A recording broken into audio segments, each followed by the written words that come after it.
Greetings from New Zealand. The weather here has been cold and wet, but today the sun is shining. I hope you are all well and happy and not too busy. Today I want to talk about reflective practice. The presentation will consist of the following parts. A small discussion about teachers' decisions, and then the idea of reflecting in, on, and for action. Then I will discuss some tools that we can use to help our reflection. Then I think a brief statement about reflecting with other people, with your colleagues. I shall end up with some characteristics of a reflective teacher, and then some questions to think about. So first of all, teachers are always making decisions. They're constantly making decisions about what to teach, when to teach it, how to teach it, and of course, why they're teaching something. And I want to think about these decisions in terms of a reflective cycle. The first part of the cycle is reflection for action. The second is reflection in action. The third is reflecting on action. And finally, reflection for action. So I'll discuss each of these in turn. First of all, reflection for action.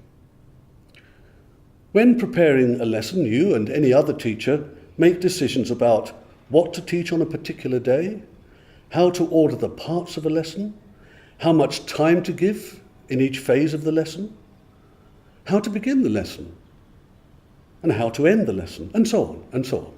Many decisions that you make when planning a lesson.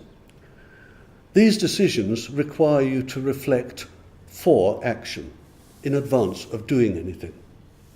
Now, reflection is deeper than actually just thinking.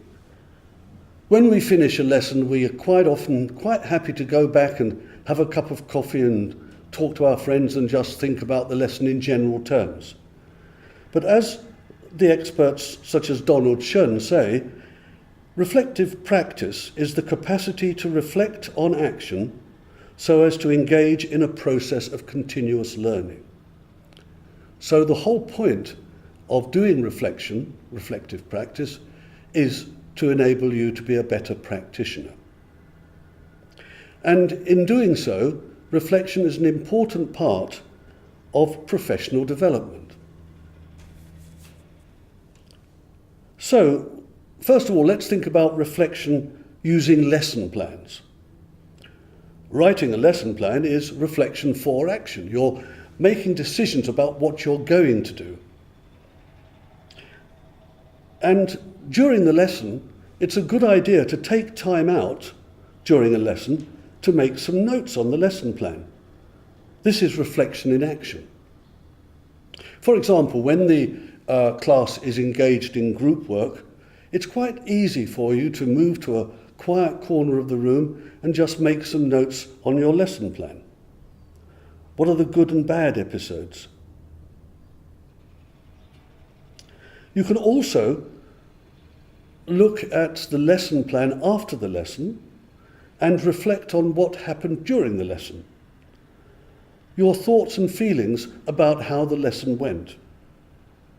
It's a good idea to write these notes fairly clearly and carefully and systematically keep them to develop into a reflective journal.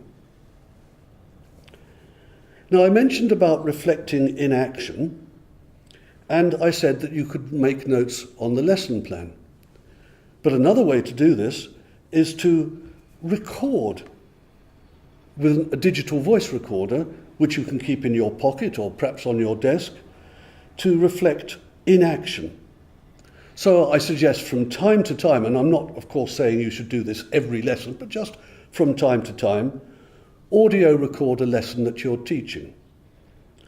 And while the students are working in groups particularly, or perhaps when they're writing an essay or a composition, you can talk to yourself quietly, private speech, while they're working. That evening, go home and play the recording to yourself. And you can listen to the critical episodes in the lesson. It's also useful when you pick up critical episodes. What do I mean? Critical episodes, I think things like things that went right, things that went wrong, perhaps the instructions you gave. Maybe you use the student's first language, and you can transcribe just those parts that you think are important.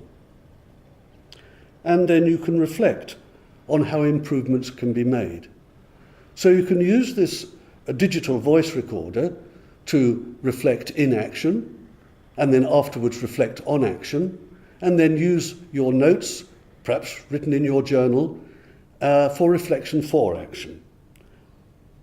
Try to implement the changes in another lesson if you feel that changes are necessary.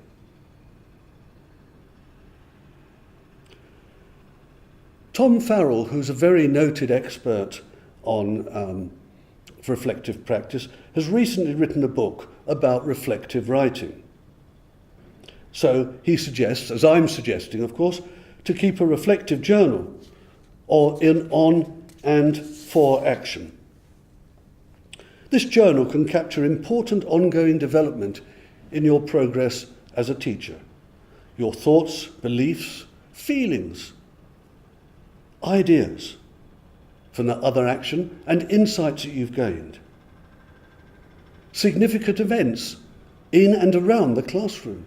You know that sometimes your lessons go differently from the plan, perhaps because of outside influences. Make a note of these. And make a note of your own professional development. Such a journal can be combined with or incorporate other data, such as observations that you've made of other teachers or that other teachers have made of you, or interviews or discussions you've had with colleagues and perhaps students. The different ways of reflective practice can be shared with a colleague or a mentor, and this will avoid the isolation that may be associated with individual reflection. It's a good idea to sit down with a partner and discuss your reflective notes. You could ask for feedback from your peer about the lesson plans, about lesson observations, about your reflective journal. This enables the experience to become learnt knowledge. You see, experience itself teaches us nothing. It's when we reflect on experience, when we try to analyse events in some detail, then that becomes a new knowledge for us. And doing this with other people, with other colleagues, helps to build and sustain a professional community of practice. Finally, I'd just like to identify a few characteristics of a reflective teacher. So reflective teachers attempt to identify and solve their classroom problems. And we all know that no classroom is ever perfect. Reflective teachers are aware of their assumptions and ideas, and perhaps the prejudices they bring to the class. Reflective teachers are sensitive to the institutional and social context in which they work. As I said before, often our teaching is affected by things outside the classroom, by the weather, by something happening in the school, by directions from the managers. Reflective teachers participate in curricular development. We should hope that every curriculum which is presented to us as teachers needs to be interpreted to suit our learners and our teaching context. And finally, reflective practitioners take responsibility. They take responsibility for their own learning and for the learning of not only their students, but of their colleagues as well. So I'll end this presentation with a few questions which I'd like you to discuss. Do you think that teachers should be reflective practitioners? Why? Why not? What are the benefits, do you think, of reflective practice?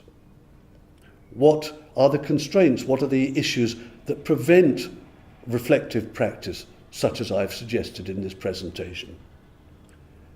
And finally, how best would you record your reflections? Thank you.